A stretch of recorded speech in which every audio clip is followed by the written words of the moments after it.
ये कि किसी से सेवा ना ले, और अगर सेवा ले तो उसके अनुसार फिर अर्थ दे दे। अगर आपने वहां भोजन पाया, पान पाया, तो उसके अनुसार सोच ले कि अगर हम इतना खरीदते तो कितने का मिलता, वो दे दिया तो आपका भजन बच गया। कभी आपको कोई प्रणाम नमस्कार करे, तत्काल बराबर प्रणाम करो। किसी को अपना भजन का हिस्सेदारी नहीं, सबका मंगल हो। ये भजन जितना बढ़ेगा तो आपको भगवदाकार कर देगा। दिन रात 24 घंटे में 21,600 श्वास चलती है। 21,600 श्वास में 6 घंटा तो सोने के चले जाते, उसमें तो चेतना नहीं रहती। अब हमको अगर 21,600 नाम हमको जपने को मिल जाए तो हमारी हर श्वास सार्थक हो जाए। जो हम 5-6 घंटा सोते हैं उसमें जिनका अभ्यास है तो बात अलग है, नहीं तो वो व्यर्थ जाती है। तो हमें एक श्वास में कई नाम जपने का अभ्यास करना चाहिए, जिससे 200 माला फेरने पर ये 21,600 श्वासों की गणना पूरी होती है। अगर हम 200 माला का नियम ले तो इतना हो सकता है। तो हमें लगता है अगर हर समय माला नहीं ले सकते तो श्वास वाली माला बहुत अच्छी रहती है। श्वास में 4 बार खींचो, 4 बार नाम लेते हुए छोड़ो। दूसरा साधन, एक छोटी माला ले ले, जो आजकल तो काउंटर चला है। काउंटर में ज्यादा सुविधा संसार के क्रियाओं में रहने वालों को होती कि किया अपनी जेब में डाल लिया। तीसरा साधन वो बहुत कठिन है, मन की वृत्ति से नाम जप करना। माला, श्वास और मन की वृत्ति, उसमें श्वास की भी गणना का ध्यान नहीं रहता, उसमें केवल चिंतन होता है, चल रहा है। पर ये आखिरी स्थिति होती, इसी के बाद वो परिपक्व अवस्था होता है। जिह्वा से धीरे धीरे नाम उच्चारण करते हुए ये पहला अभ्यास है। प्रारंभिक को एकदम मानसिक में नहीं पहुंचने की चेष्टा करनी चाहिए, 2-4 नाम के बाद मन प्रपंच में फंसा देगा। दूसरा अभ्यास कंठ में, जैसे हम जिह्वा से राधा वल्लभ सिंह, राधा वल्लभ सिंह, राधा वल्लभ सिंह, इसे वाचिक जप कहते हैं। मंत्र नहीं होगा, ऐसे नाम होगा। फिर उपांश ऐसे, फिर कंठ से चलता है, फिर हृदय से चलने लगता है, फिर नाभि से चलता है। जिसका नाभि से चलने लगता है उसका परावाणी के द्वारा भजन, वो सिद्ध पुरुष कहा जाता है। 4 वाणी, परा, पश्चंती, मध्यमा, वैखरी। वैखरी जो बोल रहे हैं, जो कंठ से, फिर हृदय से पश्चंती, परा नाभि से, मूलाधार केंद्र से लेकर के संपूर्ण ब्रह्मांड में इसमें नाम गूंज रहा है, वो सिद्ध पुरुष का होता है। पहला अभ्यास जिह्वा हिला करके शुरू करें, राधा राधा राधा राधा। फिर कंठ से, कभी हमारे सदगुरुदेव भगवान को देखना, अगर कोई आ गया और बातचीत का हुआ तो यहां से तत्काल चलता दिखाई देता है ना, कंठ ऐसे ऐसे हिलने लगता है कंठ। अगर शांत बैठे तो फिर नहीं दिखाई दे। अगर कोई है आसपास तो इतनी तीव्रता लगन होती कि कहीं छूट ना जाए नाम। कंठ से विशिष्ट अभ्यासी का, फिर हृदय से परिपक्व अभ्यासी का, और नाभि से सिद्ध महापुरुष का, परावाणी से चलता है। अगर 1 वर्ष तक जिह्वा से अभ्यास किया जाए, ये मैंने किया है, नारायण स्वामी कहते हैं, तो दूसरे वर्ष में कंठ से प्रारंभ हो जाता है। 2 वर्ष कंठ से चले तो अगला हृदय से प्रारंभ हो जाता है, और हृदय से 3 वर्ष चले तो फिर नाभि से 7 वर्ष में नाम सिद्ध हो जाएगा। अगर नियम पूर्वक झूठ ना बोले, सत्य आचरण करे, ऐसे नाम जप करे। हम ये कहते हैं कि चलो थोड़ा धीमे ही सही, पर 12 वर्ष में तो आपको सिद्ध हो जाना चाहिए।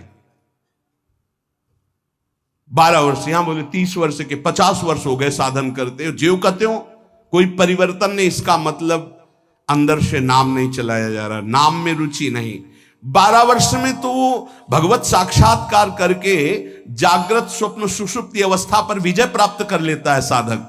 ऐसा ही स्वामी जी ने किया, नारायण नारायण नारायण नारायण नारायण ऐसी सिद्धावस्था हो गई थी, एक टाट की लंगोटी, एक रस्सी कमर में, बस।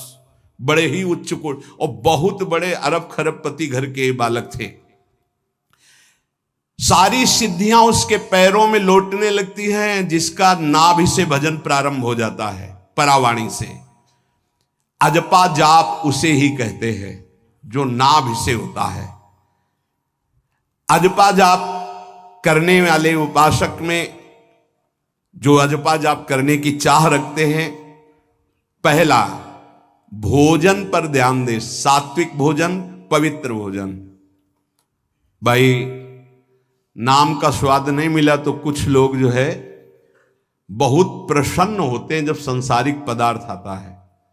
बड़ी कृपा श्री ठाकुर जी की रही है कि इस विषय पर जो है बहुत परिपक्व किया है। रोटी नहीं मिली, ये रबड़ी रसगुल्ला की तो बात जाने दो। गंगा का किनारा, गांव में जाना नहीं, जो आकाश वृत्ति से वो आ जाए वही। आप लोगों को तो रोटी तो मिल रही है। पहला नाम सिद्ध करने के लिए भोजन सात्विक और थोड़ा, अगर एक समय पाके निर्वाह कर लो तो अच्छा, नहीं तो 2 समय, 3 समय पाने का तो अधिकार ही नहीं साधक को। भगवान की बड़ी कृपा है, जब भूख थी तब था नहीं, और जब है तो भोजन नहीं पा सकते। वो बड़ा लीला बिहारी है। जब भूख थी तब भोजन नहीं, और जब भोजन है तो नियम कानून इसके लग गए हैं, ये इतना इतना। दूसरा, पहला भोजन पर पवित्र। देखो नाम जप के लिए बहुत आवश्यक है। यही जीवन है कि अगर आप नाम जप करने लगे तो हमारा बोलना, हमारा जीना सार्थक हो जाएगा। अगर नाम जप आपको करना है तो पवित्र भोजन होना चाहिए। 2 टाइम भोजन पाना है तो थोड़ा थोड़ा पाओ, पेट ना भरने पाए, ऐसा ना लगने की वजन बढ़ गया है। वजन बढ़ गया है तो भजन घट गया है, वजन घट गया है तो भजन बढ़ गया है। देखो तुम्हारे संसारिक संबंधी माता पिता चाहेंगे कि तुम्हारा चिकना शरीर होना चाहिए, हष्ट पुष्ट होना चाहिए, लेकिन हम चाहेंगे कि तुम्हारा भजन पुष्ट होना चाहिए, भगवदाकार वृत्ति होना चाहिए। शरीर तो आज है, कल नहीं रहेगा, चाहे जितना चिकना कर लो। संसारिक माता पिता के प्यार में और गुरु के प्यार में यही अंतर है। वो आपके स्वरूप को पुष्ट करेगा तो शरीर तो अपने आप, मन प्रसन्न है तो वो स्वस्थ है, अस्वस्थ होने पर भी स्वस्थ है।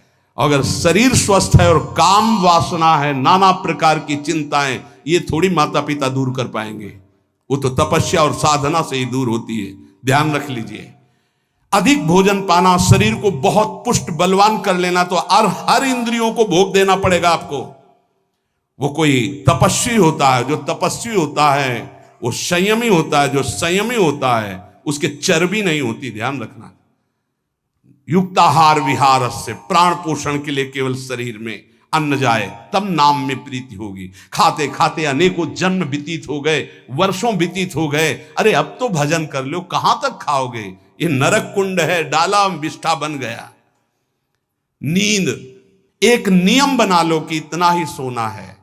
पता नहीं सोने में कौन सा सुख, नींद में केवल एक बात का सुख होता है, आपका संसार का चिंतन नहीं होता, तो आप जो शांत रहते हैं वो सुख होता है, लेकिन वो तमोगुणी सुख है। अगर आप जागृत में संसार का चिंतन न होने दें और भगवत चिंतन कर रहे हैं तो आप महापुरुष हो जाएंगे। सो सो के जीवन क्यों बर्बाद करते हैं? एक टाइम रखिए सोने का, बस। ये कोई तुम्हारा सुख नहीं है, ये तमोगुणी सुख है। निद्रा आलस्य प्रमादोत्तम तत्तामस मुदाहृतम। और एक बात समझ लो, यद तज्ञे विस्मि परिणामे अमृतोपमम। जिसमें विष जैसा शुरुआत में लगता है उसका परिणाम अमृत होता है, और जिसकी शुरुआत अमृत जैसी लगती है उसका परिणाम विष होता है। प्रातःकालीन उठ करके सत्संग में आना विष जैसा लगता है, लेकिन उठ के आ रहे हो तो इसका फल अमृत होगा। ब्रह्म मुहूर्त में सो रहे हैं, जीवन बर्बाद कर रहे हैं, अरे ब्रह्म मुहूर्त में उठिए, स्नान कीजिए और सच्चिदानंद भगवान में चित्त को जोड़िए। ये विष जैसा लगता है, परिणाम अमृत जैसा होता है। तीसरा, 24 घंटे में 1 घंटे का तो एकांतवास करना सीख ही लो, चाहे गृहस्थ हो चाहे कोई भी हो। 1 घंटे हमसे कोई बात नहीं करेगा, अपने दरवाजा बंद, थोड़ा 1 घंटे कोई ऐसा समय निकालो जिसमें चित्त को केवल श्री कृष्ण से जोड़ो, प्रियाजू से जोड़ सको। चौथा, विरक्त साधक तकिया, गद्दा,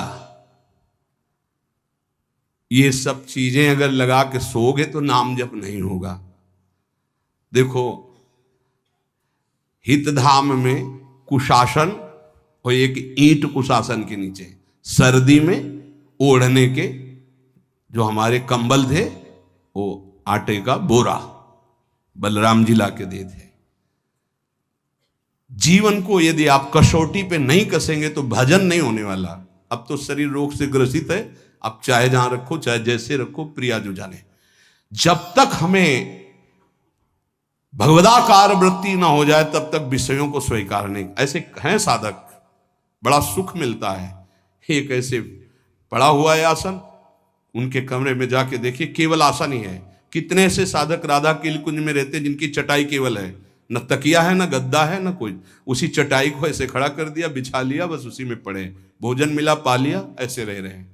कमरे में देखो जाके तो ऐसा लगेगा कि इसमें कोई रहता ही नहीं, कुछ है ही नहीं, केवल चटाई है। तकिया गद्दा विशेष विलासिता की वस्तुएं तो नाम जप नहीं होने वाला, ध्यान रखना। जहां पड़े आराम से नींद आ जाएगी, सो जाएंगे, और जब तो नींद उतनी आएगी जितनी आवश्यकता है।